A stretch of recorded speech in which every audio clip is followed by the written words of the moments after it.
कैलाश पर्वत। पर आज मैं आपको एक आंखों देखी कहानी सुनाऊंगा। उस पराक्रम की कहानी जो मानवीय शक्ति और सामर्थ्य से परे, उस शौर्य की कहानी जिसे हमने आंखों से न देखा होता तो किंवदंती कहकर झूठा देते। उस अदम्य साहस की कहानी जो घटते हुए तापमान के साथ और बढ़ा। उस युद्ध की कहानी जो भारत के रणबांकुरों में आखिरी गोली और आखिरी सांस तक लड़ा। ये कहानी है 1962 के भारत चीन युद्ध की। ये कहानी है रिजांगला की। हिंदी चीनी भाई भाई का नारा लगाकर हमारी पीठ में विश्वासघात का खंजर उतार देने वाला चीन आज भी रिजांगला की लड़ाई याद करके थर्रा उठता है। बात तब की है जब हमारी आजादी को सिर्फ 15 वर्ष हुए थे। हम घुटनों से उठकर पैरों पर खड़े होने की कोशिश कर रहे थे। हमारे सैनिकों की छातियां साहस और संकल्प से भरी हुई थी, लेकिन हमारे हथियार घर अत्याधुनिक हथियारों से खाली थे। मित्रता की आड़ में छुपकर चीन ने हम पर आक्रमण कर दिया। जब तक हम उनकी नीयत भांप पाते, संभल पाते, वो हमारी सीमाओं में भीतर तक प्रवेश कर चुके थे। चीन की गिद्ध दृष्टि उस सेक्टर पर थी जो सामरिक दृष्टि से जीतना उनके लिए बेहद जरूरी था, चुशुल। इसी के फलस्वरूप जम्मू कश्मीर के बारामूला में स्थित डेरा कमावत को चुशुल सेक्टर में डिफेंसेस इख्तियार करने का हुक्म दिया गया। 2 अक्टूबर 1962 को कमान अधिकारी लेफ्टिनेंट कर्नल H.S. ढींगरा की अगुवाई में डेरा कमाव ने ले पहुंचकर 114 इन्फेंट्री ब्रिगेड में रिपोर्ट किया। 13 अक्टूबर 1962 को बटालियन चुशुल एयरफील्ड की सुरक्षा के लिए रवाना हुई तथा 24 अक्टूबर 1962 तक पूरी बटालियन चुशुल में एकत्रित हो गई। यहीं चुशुल की घाटियों में समुद्र तट से 16,440 फीट की ऊंचाई पर स्थित है रिजांगला।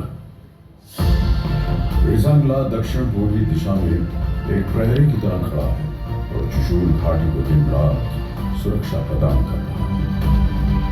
रिजांगला पर डिफेंस इख्तियार करने की जिम्मेदारी मेरे उस पराक्रमी बेटे को सौंपी गई जिसे राजस्थान की वीर भूमि ने महाराणा प्रताप और बप्पा रावल की कहानियां सुनाकर पाला था, मेजर शैतान सिंह।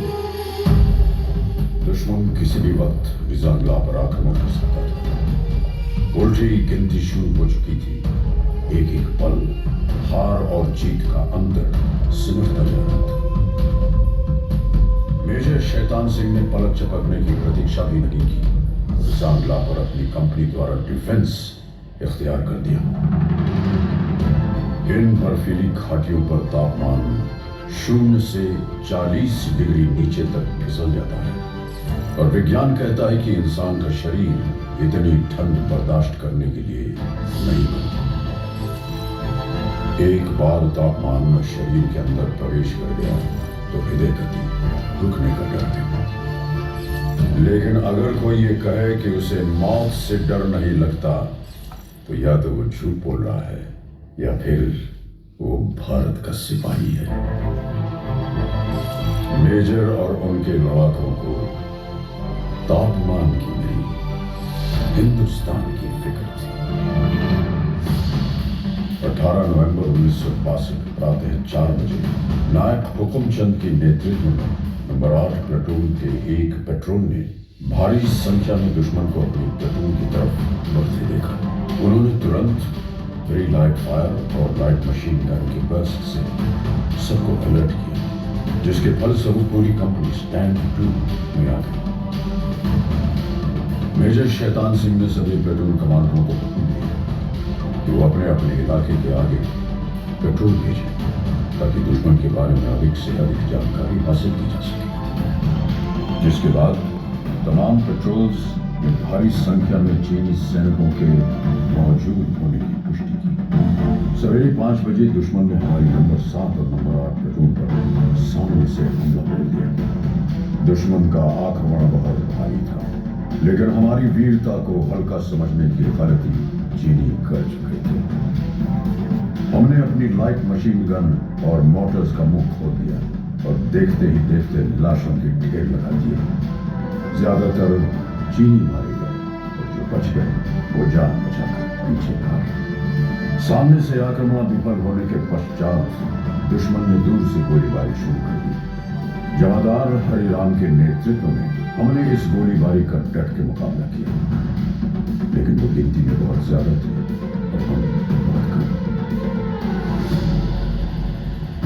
चीन की सेना ने इस इलाके पर कब्जा कर लिया और हमारे वीर सिपाही संगीनों पर सर रख के हमेशा के लिए सो गए। तभी उत्तरी छोर से नंबर 7 प्लेटून पर भी दुश्मन ने हमला बोल दिया। जमादार सुरजा ने 3 इंच मोटर सेक्शन को आगे बढ़ते दुश्मन को निशाना बनाने का हुक्म दिया। मोटर सेक्शन ने कारगर फायर डालते हुए दुश्मन को भारी नुकसान पहुंचाया। दुश्मन ने अतिरिक्त जवानों और मीडियम मशीन गन के साथ फिर से हमला किया। इस बार लड़ाई सिर्फ बंदूकों और गोलियों से नहीं, हाथों से भी लड़ी गई।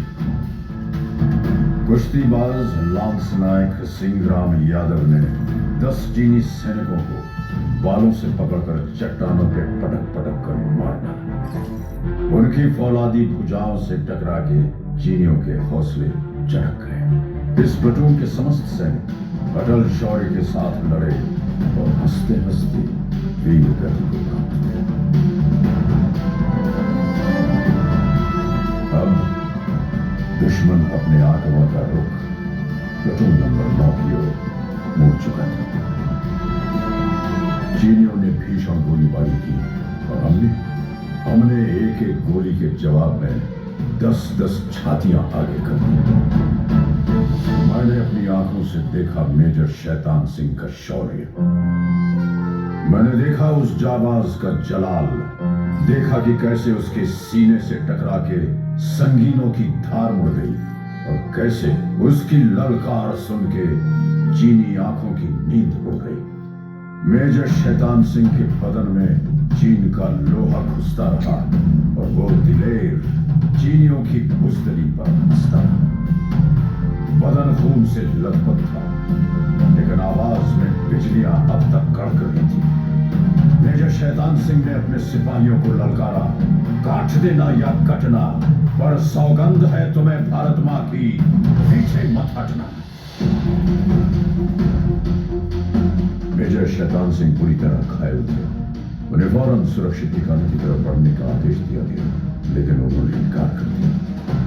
उन्होंने नायक रामचंद्र यादव और उनके साथ एक और जवान को बटालियन हेडक्वार्टर भेज दिया ताकि वो दुश्मन के आक्रमण की खबर पहुंचा सके।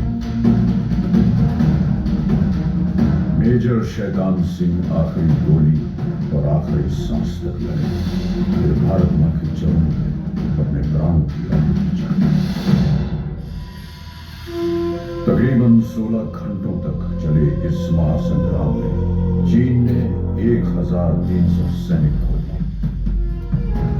चीन के अखबारों में भी भारतीय सैनिकों की वीरता के किस्से छपे। ऐ शहीद मुल्को मिल्लत, मैं तेरे ऊपर निसार, अब तेरी हिम्मत के चर्चे गैर की महफिल में हैं। मेजर शैतान सिंह और उनके साथियों ने चीनियों की हिम्मत तोड़ दी। उन्होंने चुशूल पर कब्जा करने का विचार हमेशा हमेशा के लिए छोड़ दिया। युद्ध के 3 महीने बाद फरवरी 1963 में भारतीय फौजी वहां पहुंचे तो देखा कि बर्फ में सिपाहियों के बदन पकड़ गए थे, लेकिन हाथ से बंदूकें नहीं छूटी थी। मेजर शैतान सिंह को उनकी उत्कृष्ट वीरता, अदम्य साहस, दृढ़ निश्चय और पराक्रम के लिए मरणोपरांत भारतीय सेना के सर्वोच्च सम्मान परमवीर चक्र से अलंकृत किया गया। रिजांगला के युद्ध में वीरता की नई गाथा लिखने वाले जवानों को भी एक अति विशिष्ट सेवा मेडल, 8 वीर चक्र, 4 सेना मेडल और एक मेंशन इन डिस्पैच प्रदान किया गया। इस युद्ध की स्मृति में 13 कमाओं की चार्ली कंपनी को पुनर्गठन के बाद रिजंगला कंपनी के नाम से जाना जाता है। ये युद्ध स्मारक रिजंगला के इतिहास का गवाह है। इसके प्रांगण में आहिर धाम उस पवित्र स्थान पर स्थित है जहां भारत माता के इन वीर सुपूतों का सामूहिक अंतिम संस्कार किया गया।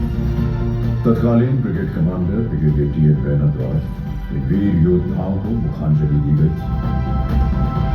जो राष्ट्र को धर्म मानते हैं उनके लिए यह स्मारक एक महातीर्थ की तरह वंदनीय है। तुम ही ना होते तो दुनिया बबूल हो जाती, जमीन खून से यूं लालाजार करता कौन। हजारों लोग हैं यूं तो जमाने में, लेकिन हमारे वास्ते यूं मुस्कुरा के मरता कौन। रिजंगला मेमोरियल का हर पत्थर एक घोषणा है कि हम भारत के लिए जिएंगे, भारत के लिए मरेंगे। ईश्वर हमारे शत्रुओं पर दया करे, क्योंकि हम तो दया नहीं करेंगे। जय हिंद, जय हिंद की सेना।